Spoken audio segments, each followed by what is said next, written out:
So we all like to take breaks from our busy lives, enjoying things such as snapping people's necks or banging our heads to the best metal we can possibly muster up. Well, another thing Warhorse likes to do when he's taking a break is listen to the Hot Tag Hooligans Wrestling Podcast Show with Tom and Aaron. And if Warhorse has learned anything over the past few months, it's that the Hot Tag Hooligans Wrestling Podcast Show rules ass!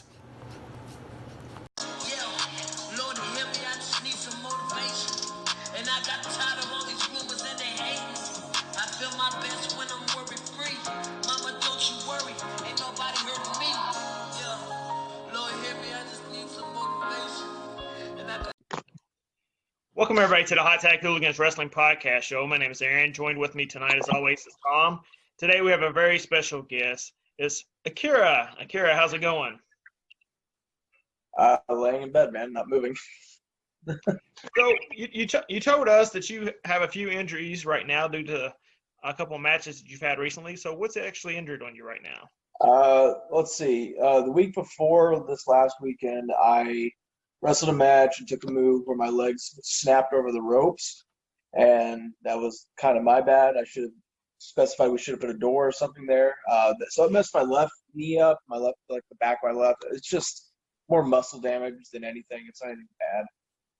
Then the right knee, I got hit at the wrong time, wasn't ready, and my knee went, and I collapsed, got up, then wrestled another 3 minutes, and then I wrestled another 14 the day after against Alex Colon. It's honestly, it's not like it's a muscle tear or anything like that. It's just, it popped, so the muscle's sore. I can feel it sore, because if something tore, I wouldn't be walking at all. I was walking on it, it sucked horribly.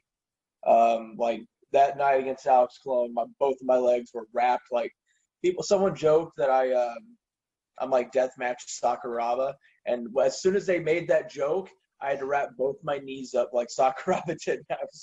I was like, that's so unfortunate. And then I have this, which I sent you a picture of, and I don't know what happened, but in the middle of the match with Alex Colon, light through glass just cut through my elbow, and I had a huge chunk.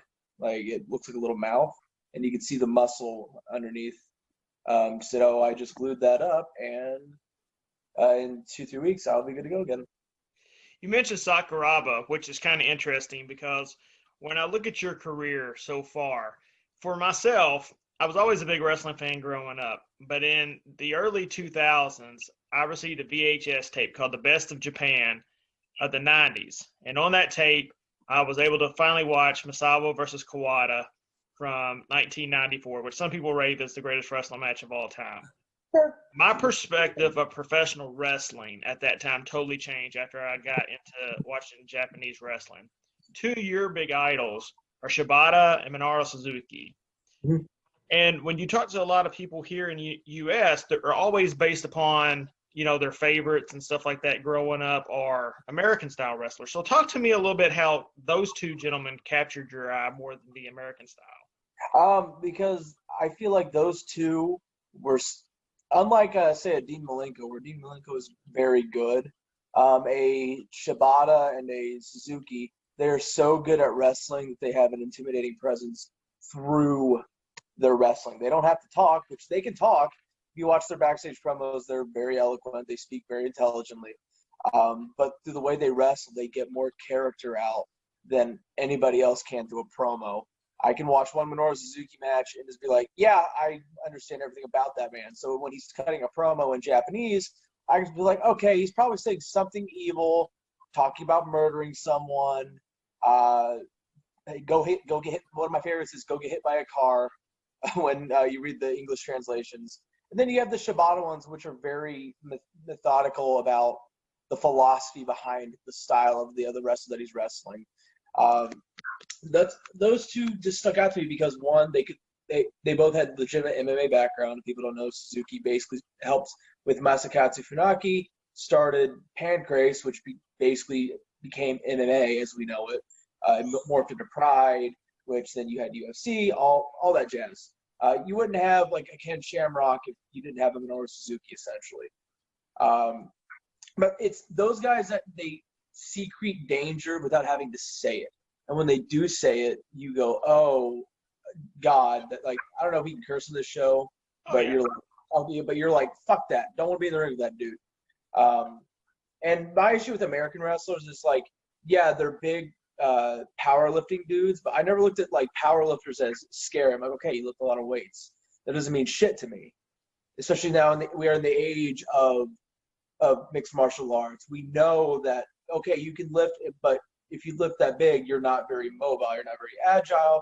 People like Brock Lesnar, exclusions obviously, but generally, like a smaller man can beat a larger man. And those two aren't the largest men in the world, but I've seen them in matches against larger men than them, and they're more intimidating than the big man.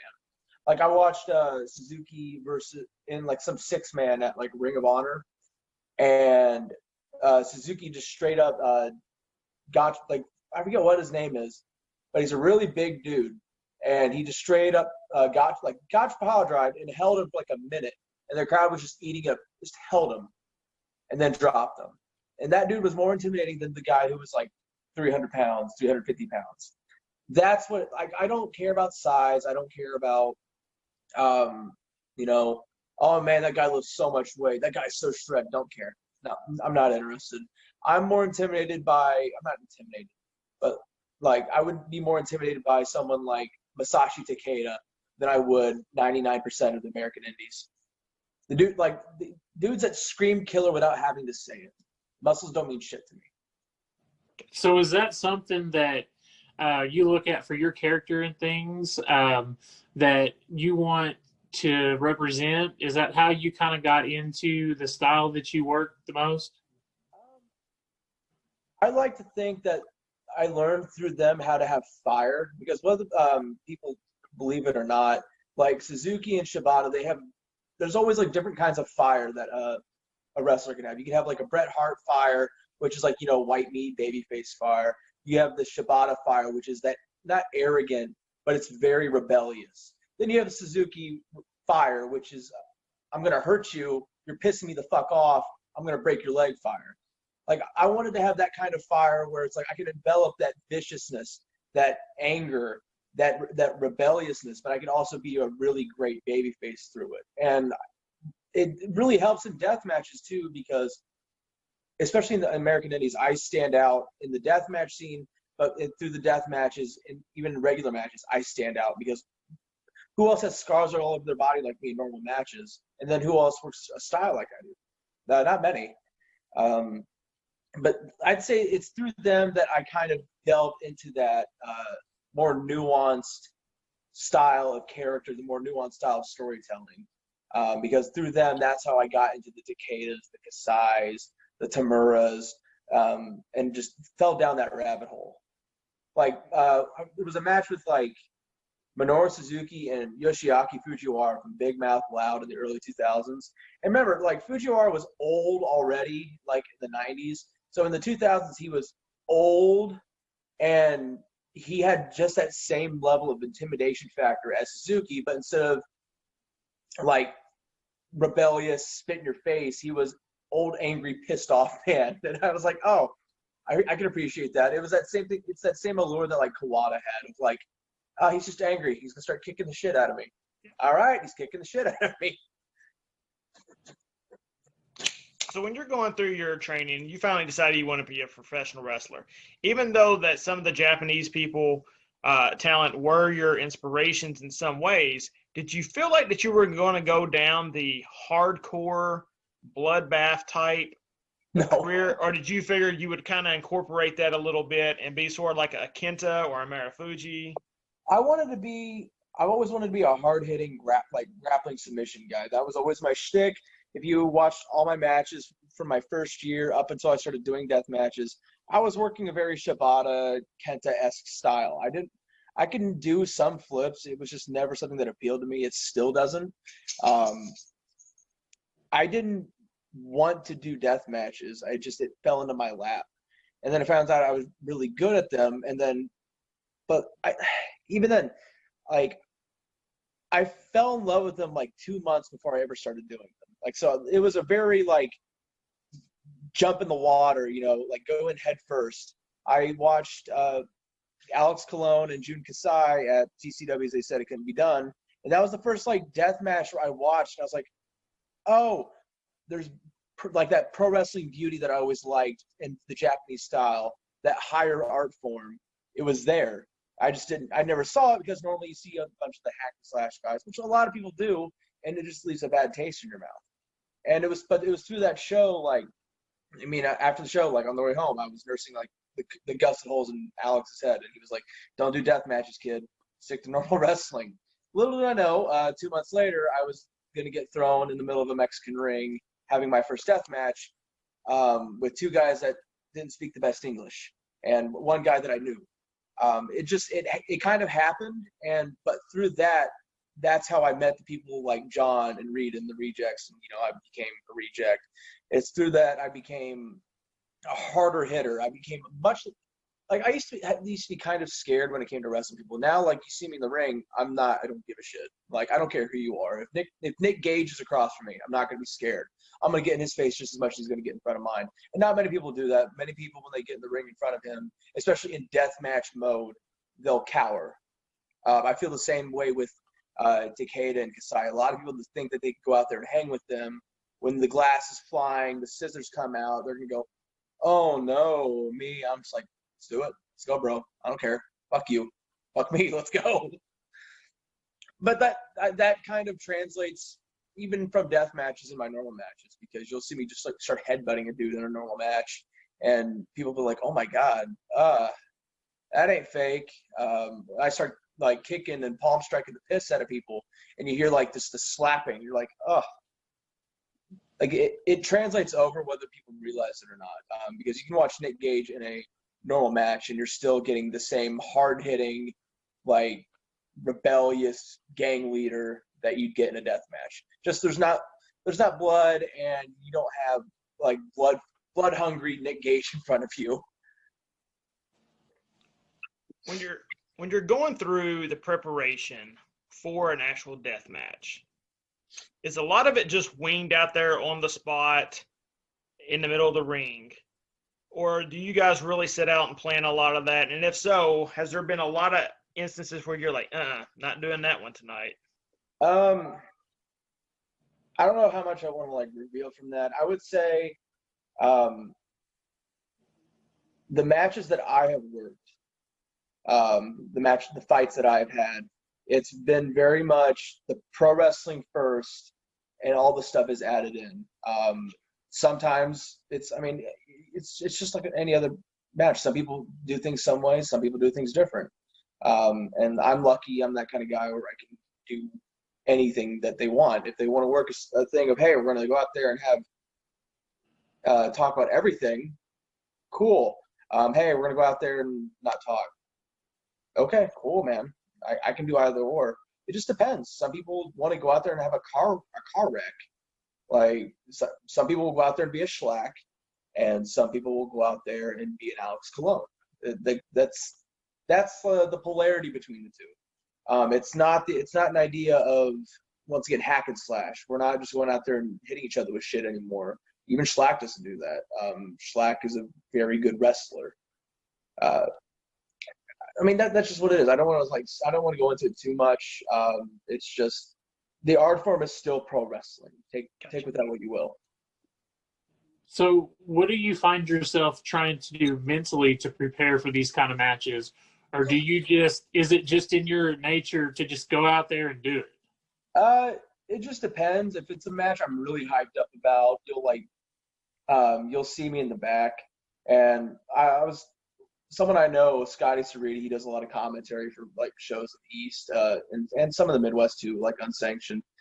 He joked with me once. He's like, "Dude, you're the most unintimidating dude I've ever met." He's like you just like, you're so slap happy, you goof off all the time. But then he saw me go from here to here, and he's like, "Yeah, that guy wouldn't fuck with," because like in the back, I'll be slapping myself in the face. Like, I bring myself to like a really dark spot, and I bring all that out. So when I'm out there, I don't feel shit. Like when I got stabbed in the chest, I didn't feel shit for 3 or 4 hours until like I'm on the car ride home, my adrenaline's gone, and I was like, oh, there's pain. But then there's sometimes where I just go out there. I don't even hype myself up. I go out there as soon as I hear the crowd, and you get the Akira, Akira, and plus I have the Bloodsport theme. So when I come out, like I'm already getting amped up just from hearing it. I'm really getting my groove on. Like it just turns on. Sometimes I have to like slap myself to get the blood flowing, and sometimes it's there. Like against Reed, when it was Reed and I at the first ICW show I was on, slapping the shit out of myself to get amped up. Against John Wayne, just walked out there ready to go. In America, some of the most well-known hardcore wrestlers are Mick Foley and Terry Funk. But for you, if you were to have, in looking throughout time, if you could have had one death match with one person in particular, who would be your dream death match?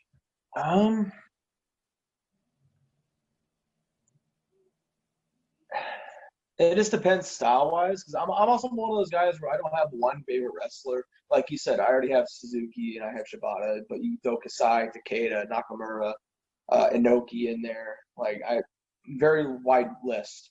It just depends. I think Hayabusa and I would be very interesting, but I'd also like to go out there with, say, a Brody, Bruiser Brody, especially because he was such a big man. If I came out there with the attitude that I had, if I was me now versus Brody, and I came out swinging just as hard as he did, I think that would be like quite a spectacle. I think.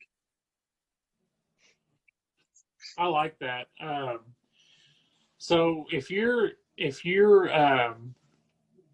booking a match with Brody, if that were possible for you, would you prefer it to be a death match, or would you prefer it to be a straight up technical pro wrestling match?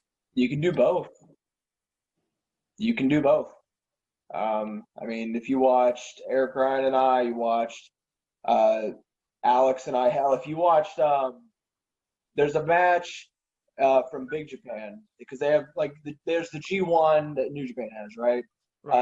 Big Japan has Deathmatch Survivor, which is their G1. It's their big tournament. It's on IWTV. It's on the 2019 the Deathmatch Survivor. It's Sakura versus Takeda, and it's a technical. It's like technical wrestling in the beginning, but the rest is just a pure pro wrestling match. It's just there's the laughs and stuff added in. You can have both, and I know Brody can wrestle because I've watched him do it in All Japan. Like he's good at it. Is that his bread and butter? No. But if you're the kind of wrestler that can force someone to do that, that makes it better, and that makes you look better too. It's like, oh shit, you made the bruiser have to technically grapple you.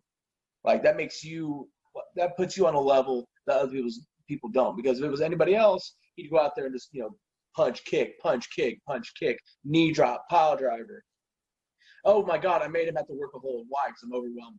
That would mean more than just coming out and just punching and kicking. Plus, I feel like artistically, I would feel more satisfied if it went through the whole range of emotions, from the technical to the brawling to the just pure bloodshed. Do you wish more major promotions would go back to the hardcore style matchups? No, because that when you have promotions like ICW, it makes it more special. I wish that more promotions would go out and book the deathmatch guys in regular matches, because those guys. Here's the thing: and this isn't a knock on anybody. It's just a lot of American indie wrestlers are kind of the same. They're kind of, I don't want to say cut and paste, but they're in the same cloth. All the deathmatch guys are different. They're different characters. They're layered. They're nuanced. And the people generally are invested in them. Why are you not using these guys in normal matches? Like the guys, I know the guys want to work. I want to work. People might not think it, but Schlack can really go out there and wrestle. Why not book Schlack versus Zack Sabre Jr.? It's such a weird matchup. People would watch it just to see if it was a train wreck or if it was really good. And I still think it'd be a really good match. Plus, you could have Schlack make Schlack Sabre Jr. shirts. He could make money off of that, and I'd buy one of them. I don't wish more people would do hardcore. I wish more people would book the hardcore guys normally. Because that's like taking Hayabusa and just saying, all right, no, you're just doing death matches. Right. Hayabusa was a fucking fantastic wrestler. Onita, like, especially in the 90s, yeah, he started really falling into his niche of hardcore, but he was still a really good wrestler. Like, it's mind-blowing to me.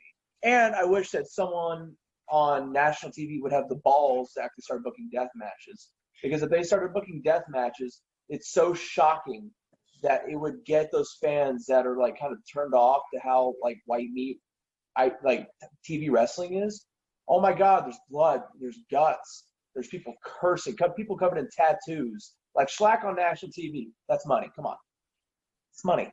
Nick Gage on national TV, that's money. The only TV show that had the balls to do it was Lucha Underground, and I guess kind of MLW, but MLW kind of like only kind of touched into it. Meanwhile, you got promotions like AAA and all them down in Mexico, and they're just like, yeah, we'll book death matches. We don't care. We don't give a shit. If it draws or makes money, we're gonna do it. I think once death matches are able to get on TV, whatever promotion does it first, they're going to get a wealth of. They're going to get some criticism, but they're going to get a wealth of influx of fans just because it's so different, it's so jarring, and you can go, oh, it's that wrestling. You go, oh my God, this is like they're killing each other. Right. That guy just threw another guy through a pane of glass. That guy just pounded a spiked metal object into another dude's head. What the hell? You tell me that like people wouldn't watch that? It's like watching I don't want to say it's like watching Jerry Springer, but it's like you watch it to see the trainer. You're gonna watch it to see the event. You're gonna watch it to see the spectacle of it. And I'm just waiting for someone to do it. So yeah, please other promotions, don't book death matches unless it's like actual death match guys. Don't let your favorite lucha guy try to do a death match and do it horribly because he doesn't know what he's doing. Please God, stop. I hate that. I also hate, and this is just through being around all the deathmatch guys so often, I hate the regular guys that want to, like, oh, I want to play in glass a little bit so I can get that, oh, I'm a tough guy rub. When it's like, okay, if you're going to go in there with someone and they're going to beat the shit out of you and you're going to earn that stripe, sure. But a lot of people, it's like, no, I'm going to get you hit in the head with a tube. I'm going to get a little color. I'm cool. You take a picture for Instagram. Meanwhile, you're going to have guys like me who get that, which was this wide open, and I could see it was 4 layers of skin deep, cut in, and then I wrestled another 14 minutes. We're not the same. I hate that shit. Hate it. So, I love go it. ahead. Go ahead.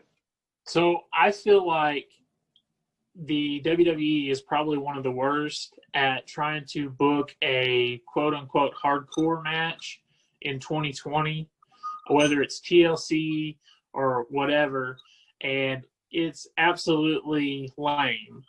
And I think that hurts that part of the business. And I just wonder if it's not an issue with the companies that are promoting them, whether it be USA Network or Fox, or if they're just too afraid that they're going to lose a portion of the fan base. What's your thoughts on that? They're already losing a portion of the fan base. Like their viewership's down. Now, like there was a ladder match between was it Sami Zayn, AJ, and I think it was Jeff Hardy. Right. And Yeah. There's some guys that are so good that they can make shit brutal without having to bleed and do that. But Right. how many people are AJ Styles? Not many, especially on the roster. Not many. Especially when they try to book the women's matches. I don't think like a lot of the indie wrestling women are a lot better at it than the girls they try to push on the main. Like the NXT, like they were drafted, they were signed to NXT specifically because they were like a supermodel. They're not going to be able to go out there and work it officially because they're not pro wrestlers. They're fucking supermodels playing pro wrestlers. They wouldn't know how to get out of a heel hook if like you taught them 5 minutes before. They'd forget it. They don't get it. Does it hurt us? No, because then those people go away, and then oh hey, you see Akira jumping off of a roof with light tubes on his back through 3 or 4 tables. Wow, that was amazing. It's just there's not anything you can do about it. I don't watch the product that much. I want pro wrestling to feel real and feel organic, and WWE is not that. Sometimes it can be, but that's because of the caliber of talent. But it's not very often. So that's why I generally watch things like New Japan. I watch All Japan, Big Japan, the Indies. Even I'll watch AEW sometimes. When Eddie Kingston's on, I watch Eddie Kingston because Eddie Kingston's fucking real, and he's a fucking great person. When John Moxley's on TV, I watch John Moxley. Why? Because he's real. But I also can't watch like these fucking no fan shows. I can't. Some people are great at like what was it, the Yuji Nagata and Minoru Suzuki match from the fucking New Japan Cup, when there was no fans but they're just beating the shit out of each other. Great, but like if there's no fans, it doesn't do anything for me because there's nothing for the wrestling to feed off of. It's just moves for the sake of moves, unless you're really good, which once again, not many people are that good. But no, it doesn't hurt anybody. I'd say it pushes fans away, and maybe they want to find an alternative, and they find us. I can't count how many people that have told me they don't watch the main product anymore. They just watch the AEWs. They watch ICW, GCW, whatever. In the end, it's better for us because we put out a better product. We're not as sleek in production, but that doesn't matter because I would rather watch a 2008 ROH show than watch modern WWE. Because guess what? That rough and tough aesthetic is great. It makes wrestling better. It's like those 70s and 80s and early 90s TV wrestling shows, like Smoky Mountain and all that shit. It's rougher and gruffer, and it adds something that mainstream TV cannot have, because mainstream TV is not real. It's fake. It's got like 15,000 producers on it. Like you watch a fucking episode of Raw, how many fucking writers do they have? 40? Why? You don't need that fucking many. I just watched that Eddie Kingston, he cut like 2 fucking promos for tonight. And they were some of the best promos I've heard on TV in so goddamn long. Eddie Kingston is real. And you feel that. You can't fake that shit. If you try to write shit for people, it comes off as fake. Your product looks fake. Either people can cut a promo or they can't. Let them fucking flounder. It's like ICW, how we give people opportunities, like myself. It's like, okay, go out there and kill it and get brought back, or flounder and then don't come back, or flounder, go away, get better, come back. I'm done with fake shit, and to me, WWE is fake as fuck, and they're never gonna want me with all these fucking scars on my bodies anyway. So what do I care? Fuck them. I was gonna say earlier today, or right before we got on here, you mentioned independent till I die. Yep. And I wanted you to touch on that before we let you go. So you're good with the rest of your career, flat out just being an independent. Well, let's put it this way. Independent in the United States. It's like if I go to Big Japan, whenever ICW gets to go there, they're like, hey, we want to give you a contract. You come over every other month, do like a 3-week tour, 4-week tour, and then we send you home for another month. Are you down with that? Sure, because it's Japan. Right. Why the fuck not? And it's guaranteed money. But in terms of the American indies, in the European indies and all that other shit. So I do want to go to the UK and work regular matches and death matches there. I'm independent till I die. I'm never gonna go to NXT, unless they're throwing millions of dollars in my direction. And people tell me, stop being arrogant, go get that fucking money. I'd be like, fine. But you'd have to have Murdoch, you'd have to have Bentley, you'd have to have Nick Gage slapping me in the face going, stupid, go get your money. They're paying you a lot. But once again, it's not going to happen. And I don't want to, especially with the climate that we have now. I'm not interested in going and wrestling for AEW. I'm just not. If I can have work every weekend on the indies, maybe one death match a weekend and work 2 or 3 or 4 normal matches, every other weekend, that's good money, man. I'm happy doing that. I don't I don't want to deal with it. I want to go out there and I want to do my wrestling. I want to do my art. I want to be me. I don't want someone to tell me what I have to be. I want to be who I am, because who I am right now is working. There have been people that have said, "No, you got to do this. You got to do that. My way or the highway." And I've always said, "Fuck you. I'm going to do what the fuck I want." And guess what? I'm on one of, if not the biggest deathmatch promotion, one of the biggest pro wrestling promotions on the independents right now. And we're kicking ass and taking names. Every show has been a banger. Every show has been some of the best pro wrestling, whether you like death matches or not. You can watch Alex Colon tonight and you can get something out of it.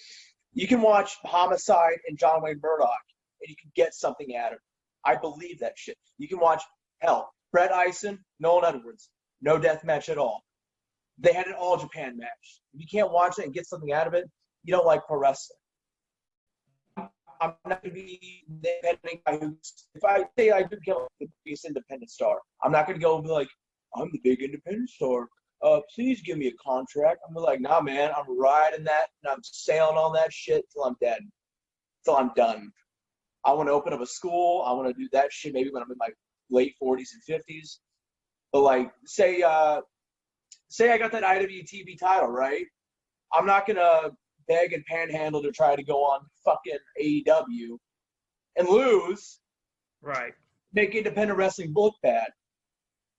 I'm going to rep that shit in the fucking hardest death matches. I'm going to rep that shit in the hardest hitting pro wrestling matches because it's independent wrestling, and independent wrestling's the fucking best. I love it. I love it. Straight shooting. Love it. I've been hanging around Nick Gage a whole lot because I start getting my fuckings in there a lot. It's the fucking best, man. I love talking to him. It's the fucking best. Pro wrestlers are some of the toughest people that I've ever talked to and seen, which you level. Yep. How do you see that playing a toll on your body in the next 10, 15 years? And does that worry you at all? Or do you just feel like in some way you'll still be able to participate and evolve the business?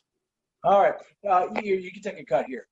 You can take this cut and you can post it, because here's what I'm going to say. My style of pro wrestling has always been pro wrestling, mat based. I'm not here to fucking jump off a fucking roof 1,000 fucking times for your entertainment and tell you that's what you're going to fucking expect from me. I'm a pro wrestler. Yeah, I get thrown through glass. I get thrown through shit. I suplex the fuck out of people. But I've always been a mat wrestling loving technical wrestler at heart. I hit you just as fucking hard as you hit me. I'm going to be fine in 10 years. I'm going to be fine in 20 years. Why? Because I work smart. I'm not doing shit just to fucking kill myself in front of 30 fucking people and getting paid $20. I started really killing myself at ICW. That's the first time I ever jumped off a fucking roof. I never wanted to do that shit, but it was there and I took it. And I was like, you know what? It's time. Danny said, go out there and make a splash. And I said, I went there and I fucking did it. I'm not going to go out there and fucking do it 1,000 times. Like, I don't know, say Alex Ocean, who I'm wrestling in November in Florida. Okay? I'm not jumping off shit every fucking match because that's the only way people are going to react to me. I can go out there with anybody and I can wrestle any fucking style and I can get a reaction. Whether it's Matt Tremont, whether it's Reed Belly, John Wayne Murdoch, Jimmy Floyd, Alex Colon. I got a reaction and every match was different. You guys have seen the matches, haven't you? They're all different. Neither one has been the same. None. Because I'm a pro wrestler. I can go out there and I can get a reaction because I'm fucking good. And I'm tired of like sugarcoating it. I try to be humble, but there's especially people in the Midwest. There's people like Alex Ocean. And there's just so many fucking people that have like been riding my ass for the past 2 years. And now I get to say it. I got to tell them, I've been good. I've always been good. Deathmatches show me I work balls into motherfuckers. I can go out there and I can do a fucking submission hold in glass and I will hold it and they can grind me through glass like Eric Ryan did and I will still hold it. You can't. And Alex Ocean, he can fall. He can fall on me. He's probably going to at least 40 fucking times trying to fucking pin me. He's not going to. He ain't gonna pin me. Just one time, he's gonna fuck up. And when he falls on me, I'm gonna hurt him. He was my friend. I'm going to hurt him. You're going to watch this match, and I'm going to stomp on his soul multiple times. Give him multiple bouts of CTE that would make Matt Justice blush. I'm going to be fine in 10 years. I'm going to be fine in 20 years. I'm going to be doing this shit till I'm dead. Because this is the only shit that makes me happy. I love it. Love it. Akira, man, thank you so much. We're really running out of time. Man, we're going to get you back on. Stay safe, my man, for real. Thank you so much. I love your perspective on everything. And we'll definitely touch base with you soon. Appreciate you, sir. Yeah, man, no problem.